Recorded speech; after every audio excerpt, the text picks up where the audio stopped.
اپنے کام سے فارغ ہو کر ڈاکٹر نے زارا پر چادر برابر کی اور پھر انہوں نے زارا کو ایک پین کلر کا انجیکشن دیتے ہوئے یوسف کو صبح اسے لے جانے کی اجازت دے دی تھی، یعنی زارا کو آج رات یہی رہنا تھا۔ سب گھر والوں کو یوسف نے پہلے ہی گھر بھیج دیا تھا، اس لیے سکھ و اکیلا زارا کے پاس موجود تھا۔ پھر روتی ہوئی زارا کو اس نے بمشکل تمام بہلایا تھا۔ انجیکشن لگنے سے زارا کے درد کو کافی افاقہ ہوا تھا، تب وہ بھی تھوڑا نارمل ہوئی تھی اور یوسف نے سکون کی سانس لی تھی۔ زارا، ہم صبح یہاں سے اپنے گھر چلیں گے، تب تک میں ہوں آپ کے پاس، آپ بالکل مت ڈریں، ہم دونوں ایک دوسرے کے لیے کافی ہیں۔ چلیں آج ایک کام کرتے ہیں، آپ اور میں رات بھر ایک دوسرے سے باتیں کرتے ہیں۔ کیسا ہے آئیڈیا؟ یوسف نے زارا کے پاس بیڈ پر ٹک کر بیٹھتے ہوئے کہا تھا۔ تم گندے ہو یوسف، تم نے میرے رونے کے باوجود اس ڈاکٹر سے مجھے نہیں بچایا، زارا نے پھر شکوہ کیا تھا۔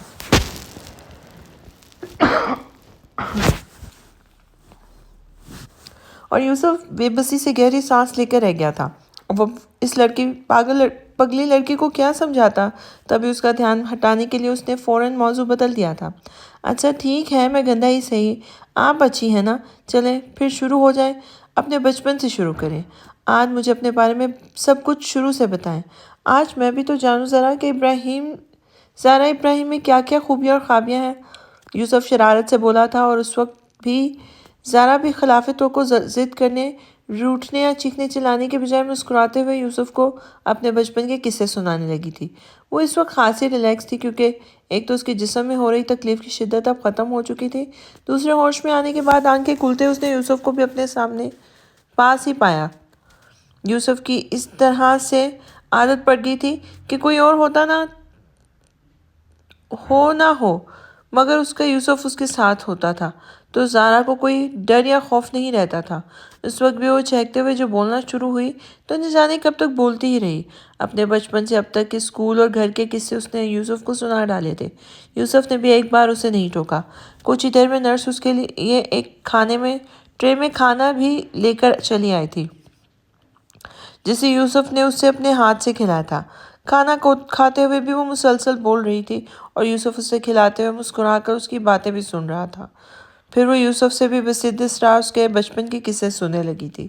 یوں پوری رات ان دونوں کی ایک دوسرے کے ساتھ باتوں میں کٹ گئی تھی اور صبح کاذب کے وقت جب ان دونوں کی آنکھ لگی تو یوسف بیڈ کے سرہانے ذرا سا ٹکا بیڈ کی پشت سے پیٹ لگائے سو رہا تھا اور اس کے سینے پر سرک کے زارا بے سود پڑی تھی جسے یوسف نے اپنے دونوں بازو کے حلقے میں لیا ہوا تھا۔ پری سے ملاقات کے بعد وہ سرشار سا میسف کے ساتھ شام کو گھر لوٹ آیا تھا۔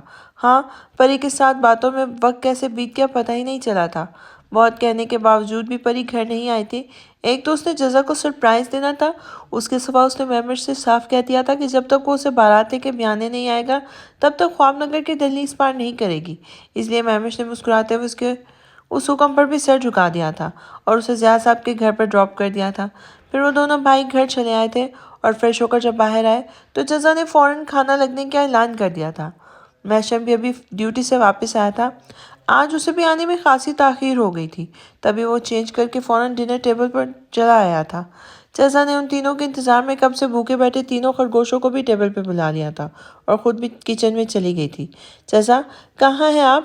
جلدی سے باہر آئیں۔ محشم نے کچن میں موجود جزا کو زور زور سے آوازیں دی تھی۔ آ رہی ہوں، کیا بات ہے، اتنا چلا کیوں رہے ہیں؟ وہ ہاتھوں میں سالن کے ڈونگے اور پانی وغیرہ کے لیے باہر چلی آئی تھی۔ خبر بہت ایکسائٹڈ ہے، آپ بھی بہت سن کر خوش ہو جائیں گی، محشم نے چہک کر بولتے ہوئے سامنے بیٹھے تینوں خرگوشوں اور اپنے دائیں بائیں سنگل صوفوں پہ بیٹھے میسف اور مہمش کو دیکھا تھا۔ سب سوالیہ نظروں سے اسے ہی دیکھ رہے تھے۔ کیا خبر ہے بتائیں ہمیں بھی، جس نے سال میں ایک بار ہنسنے والے شخص کو خوشی سے نہال ہوتے پر مجبور کر دیا ہے؟ جزا نے محشم کو چھیڑتے ہوئے مسکرا کر پوچھا۔ جواباً وہ خفگی سے اسے دیکھنے لگا تھا مگر اس وقت وہ بیوی کی چھیڑ چھاڑ بحث باسی میں پڑ کر ٹائم ویسٹ کرنا نہیں چاہتا تھا۔ میں نے محسف اور مہمش کے رشتے طے کر دیے ہیں، وہ خوشی سے سرشار لہجے میں مسکراتے ہوئے بولا تھا، جبکہ محسف اور مہمش اس کی بات سن کر شاکڈ ہو گئے تھے۔ تینوں خرگوشوں کے منہ بھی حیرت سے کھلے رہ گئے تھے۔ کیا ایک ساتھ دونوں کے؟ کہاں؟ کس سے؟ کب؟ خود ہی لڑکیاں بھی سلیکٹ کر لی؟ مجھ سے تو دور ہونے والے دلہوں سے بھی نہیں پوچھا آپ نے؟ جزا نے حیرت سے ایک ساتھ کئی سارے سوال کر ڈالے تھے۔ ہاں نہیں پوچھا کیونکہ مجھے یقین ہے میرے بھائی میری پسند کو نہ ہی نہیں کر سکتے، اور رہی بات لڑکیوں کی تو وہ آپ بلکہ ہم سب میں سے ایک لڑکی کو جانتے ہیں، باقی دوسری لڑکی کی فوٹو میرے پاس ہے۔ میشم مزے سے دوبارہ بولا تھا۔ کس لڑکی کو جانتے ہیں؟ ہم کس لڑکی کو جانتے ہیں؟ ذرا بتائیں گے آپ؟ جزا نے میشم کو گھورتے ہوئے پوچھا تھا۔ پری جزا، پری کو۔ بہت سوچ سمجھنے کے بعد میں نے یہ فیصلہ کیا ہے۔ میں نے پری کے پاپا سے ان کا ہاتھ میسف کے لیے مانگ لیا ہے، اور میمش کا ہاتھ میں نے ڈاکٹر زرار کی بیٹی انشراح کے لیے طے کر دیا ہے۔ میشم کی بات نہیں ایک زوردار دھماکہ تھی جس نے میمش سمیت میسف کو بھی اپنی جگہ سے اچھلنے پہ مجبور کر دیا تھا۔ میں اور پری، مائی گڈنس، یہ بھائی نے کیا کر دیا؟ میں اس لڑکی سے شادی کروں گا جو اس کی محبت اس کی پسند ہے۔ امپاسبل، مر جاؤں گا مگر یہ شادی نہیں کروں گا۔ میسف کے دل نے شدت سے نفی کرتے ہوئے سامنے بیٹھے میشم کو دیکھا تھا، جس کی آنکھیں حیرت سے کھلی میشم پر ٹکی تھی۔ یہ لے جزا، یہ انشراح کی پک ہے، میمش کو دکھا دے۔ اگر یہ اس سے ملنا چاہتا ہے تو بھی کوئی مسئلہ نہیں ہے، بس کچھ ہی دنوں میں گھر کے کنسٹرکشن کا کام شروع کروا دوں گا تاکہ ان دونوں کے لیے اوپر کا پورشن تیار ہو جائے۔ آپ کل سے پیکنگ شروع کر دیں، ہم کچھ ہی دن میں دوسرے گھر میں شفٹ ہو رہے ہیں۔ یہ لے فوٹو، چلے آپ کو کیا دوں؟ میمش کو دیکھنا زیادہ ضروری ہے۔ یہ نا میمش۔ میشم نے حیرت سے پھٹی آنکھوں کے ساتھ کھڑی جزا کو ایک نظر دیکھا، پھر برابر میں بیٹھے میشم کے ہاتھ میں اس لڑکی کا فوٹو تھما دیا تھا۔ مگر تبھی بت بنا میمش اچانک ہوش میں آیا تھا اور اس نے اپنے ہاتھوں میں موجود لفافے کو شعلہ بار نگاہوں سے گھورتے ہوئے اس لفافے کے ٹکڑے ٹکڑے کر دیے تھے۔ پھر ان ٹکڑوں کو ٹیبل پہ پھینکتے ہوئے خود بھی اپنی جگہ سے اٹھ کر ہال کے بیرونی گیٹ کی طرف بڑھا تھا اور آندھی طوفان کی طرف باہر نکلتا چلا گیا تھا۔ یہ میمش کہاں چلا گیا اس طرح جزا؟ یہ غصہ ہو گیا، فوٹو بھی پھاڑ دی۔ میمش کی اس شدید ریاکشن پر حق تک سا بیٹھا میشم نہ جانے کتنی دیر بعد بولنے کے قابل ہوا تھا۔ اس کے اس شوق سے انداز پر جزا نے ایک خفا خفا سی نظر شوہر پر ڈالی تھی۔ ٹیبل کے گرد باقی سب لوگ بھی خاموشی بھری خفگی کے ساتھ میشم کو دیکھ رہے تھے۔ بھائی، یہ سب اچانک سے کیسے ڈیسائیڈ کر لیا آپ نے؟ میرا مطلب ہے کہ میں یہ نہیں کہہ رہا کہ آپ نے غلط کیا ہے، بٹ پری اور میں، بھائی، پری کو میں ہمیشہ اپنی بھابھی مطلب میمش کے لیے سوچا ہے۔ میں کیسے اس سے شادی کر سکتا ہوں؟ پری کے سوا آپ جس سے چاہیں میری شادی کر دیں بھائی، مگر پری سے نہیں۔ وہ میرے لیے میمش کے حوالے سے بہت محترم ہے۔ موصف نے بھی زبان کھولی تھی اور قطعی پری کے ساتھ شادی نہیں کر سکتا تھا وہ۔ تم پری سے اسی لیے شادی نہیں کرنا چاہتے کیونکہ تم نے میمش کے لیے اسے سوچا ہے۔ کل تک میری سوچ بھی وہی تھی جو تمہاری ہے، مگر میمش وہ سب نہیں سوچتا جو تم اور میں سوچ رہے ہیں۔ وہ پری کو پسند نہیں کرتا سیفی، اس کا کل کا رویہ اس بات کا گواہ ہے، اس لیے میں نے بہت سوچ سمجھ کر فیصلہ لیا ہے۔ پری جزا کی دوست ہے، ہماری فیملی کو سمجھتی ہے، ہمیں اس فیملی میں وہ لڑکی چاہیے جو ہم بھائیوں کو جوڑ کے رکھنے والی ہو، اور پری کے اندر میں نے یہ صلاحیت دیکھی ہے۔ وہ اس طرح کی لڑکی ہے جیسی مجھے اپنے گھر کے لیے تمہاری بیویوں کے روپ میں چاہیے۔ بالکل اسی طرح کے مزاج کی انشراح بھی ہے، میں ان سے بھی ملا ہوں، اچھی خاصی سمجھدار قسم کی لڑکی ہیں۔ ڈاکٹر زرار کو بھی میں نے ولیمے میں بلایا تھا، وہیں میں انشراح سے ملا تھا۔ وہ اپنی ماں کے ساتھ جزا سے بھی اسٹیج پر ملنے آئی تھی۔ جزا، آپ کو یاد ہوگا مسز زرار اور اس کی بیٹی جو آپ سے ملنے آئی تھی، جب تینوں بچے اور پری آپ کے پاس اسٹیج پر کھڑے تھے۔ میشم نے بولتے ہوئے جزا کو دیکھا، جسے فوراً وہ خوبصورت نازک اندام سی لڑکی یاد آئی تھی جس کے چمکتے سفید چہرے پر سجی بھنورا سی کالی آنکھیں اور تیکے کھڑے نقوش جزا کو بہت پسند آئے تھے۔ جب مسز زرار اسٹیج پر جزا سے ملنے آئی تھی تب میمر تو ان کی اس پیاری سی بیٹی کو دیکھ کر فوراً لٹو ہو گیا تھا، اور جزا نے اسے باقاعدہ آنکھیں دکھا کر اور میشم کو بتانے کی دھمکی دے کر اسٹیج سے بھگایا تھا۔ پھر وہ مسز زرار اور ان کی بیٹی کی طرف متوجہ ہوئی تھی۔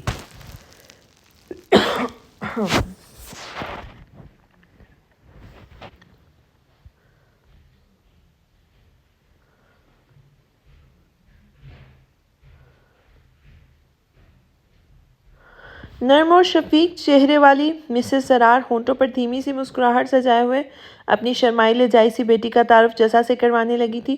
وہ کم سن سی لڑکی اس مکس گیدرنگ فنکشن پر گھبرا رہی تھی اور اپنی ماں کے ساتھ کسی ڈرے ہوئے سہمے سے بچے کی طرح چپکی ہوئی گھوم رہی تھی۔ تب انہوں نے مسکراتے ہوئے جزا کو بھی بیٹی کے ڈر اور بوکھلاہٹ کے بارے میں بتایا تھا۔